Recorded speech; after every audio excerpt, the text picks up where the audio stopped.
Hello and welcome back to Woodland Farm. I'm Keith. Since my last video, there's been a lot of framing going on. So Greg Martin and his crew, which are all his family.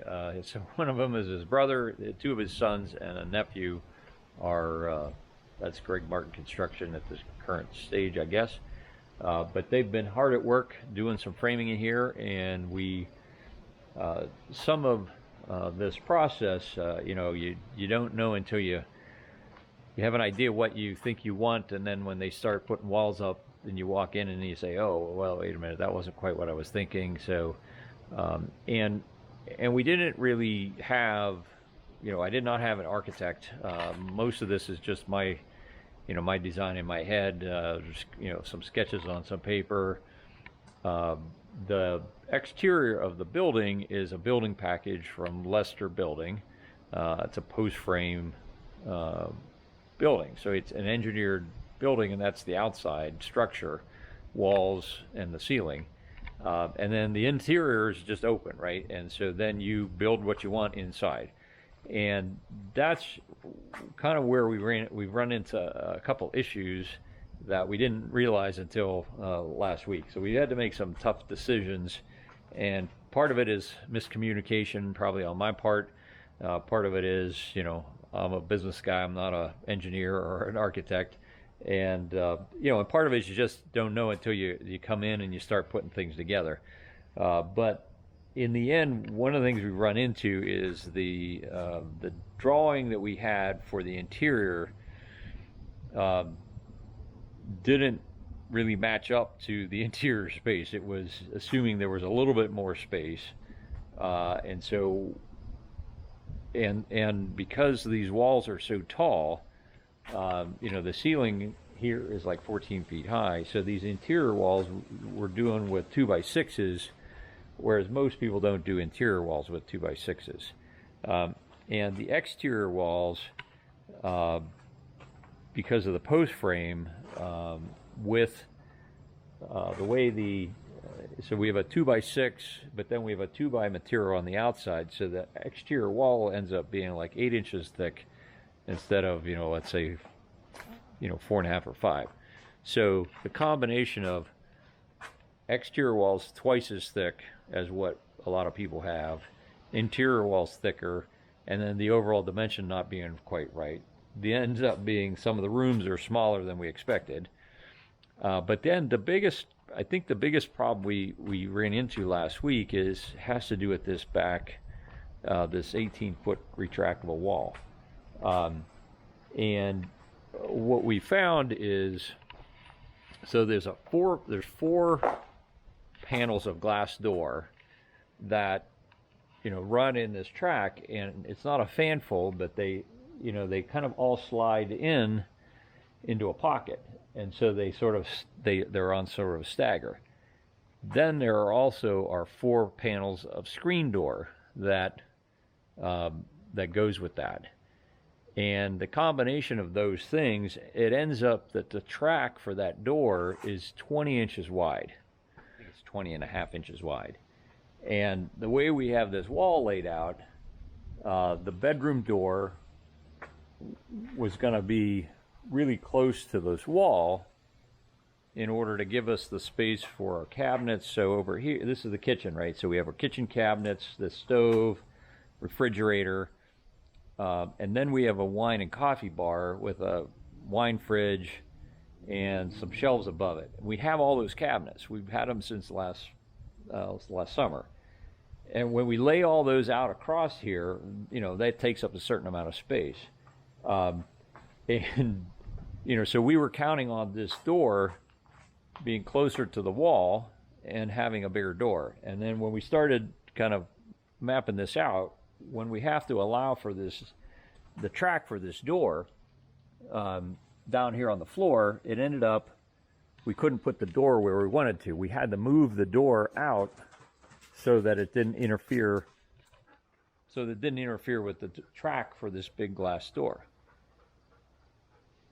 That's caused a few things. It ends up our cabinets are going to fit across here, but there's really no extra space. So we're going to end up having kind of cabinets the whole way across that wall.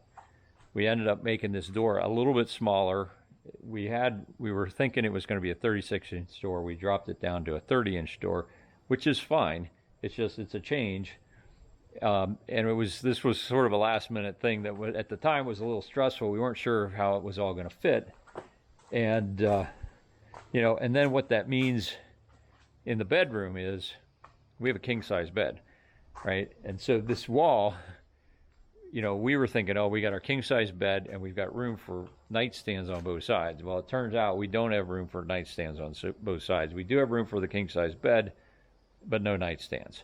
And because of where the closet is, if we would have stuck with a traditional swinging door, that door would have swung into the bed. So we switched, and again, this was like last week when they were in the middle of doing framing.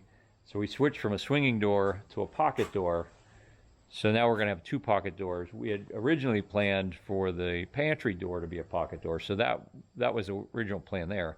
But we switched this closet door to a pocket door also. So it's going to be fine. We'll have plenty of room to walk around the bed, but no, won't be any nightstands. And it was a little stressful kind of going through that. And that's one of those things where, if I'd had an architect that did all this and we had really good, drawings for everything, they would have known all that in advance probably. But to some extent, we're just kind of doing this by the seat of the pants as we go. And we just never took into account the fact that door, and that's the signature piece here, right? That door, because of the 4 panels of glass and then 4 panels of screen, and they all ride in this track, it ends up taking up a bunch more floor space than we had accounted for. So it's all going to work out, and we made those decisions, and they've reframed things, so we're good to go. And it's going to be really cool. This kind of, I don't know if you can see, but this kind of gives you an idea how high the ceilings are. And in our closet, it's a little bit smaller than like what I have at home. It's a lot smaller than what I have at home, but it's real tall. So we'll be able to put, let's say, switch out seasonal things on shelves up high with what we're wearing at the certain time, and then kind of move that around. The bathroom is going to be great. Plenty of space here. And this is where we decided to put the window. They haven't built the little wall that will separate that end of the shower from where the commode will go. But again, real high ceilings in here, in the whole house really. And over in the guest room, they don't have the wall separating the guest room or the pocket built for that door, because again, that sliding door will all slide into a pocket here, so that when it's open, it's almost all inside, and you just have this whole wall open to the back porch. This is the mud room and utility area in here. So there's going to be a stacked washer and dryer. This is all the water stuff, which will be in the wall. The electric will be in this wall here. This is all the radiant heat wire or tubing that'll get cleaned up somewhat, and we'll box that in a bit. But then some shelves in here for coats and like cubbies and stuff for boots and shoes and things like that. So that's going to work out really well. So really excited about it, and it's going to be really, really cool. But last week was pretty stressful. So one of the things to keep in mind if you're building a house, first time I've ever done it, hopefully the only time, but trade-offs of design it yourself without an architect, and then having to make snap decisions like that. I think in some cases you probably still need to do that. Even if you talk it all through, things may, when you actually see it framed out, it may be different than what you thought it was. They got this ready to go. They're going to pour concrete in here. So this is going to be also a porch. We're going to have a fire pit on this porch, and then and then there'll be a sidewalk that wraps around the side of the house here, and then kind of winds its way out to the sauna pad. So they're going to pour that, I think, on Thursday, weather permitting, and then there'll be a similar kind of a walkway around the other side of the house, and that's probably another week or two out after they finish up in here. We are waiting for replacement metal for the porch, and once they get the concrete poured, then they'll move on to putting the metal on the sides, on the outside of the house, and the windows and doors in. So that's an update for now. If you have any questions or comments, leave them below.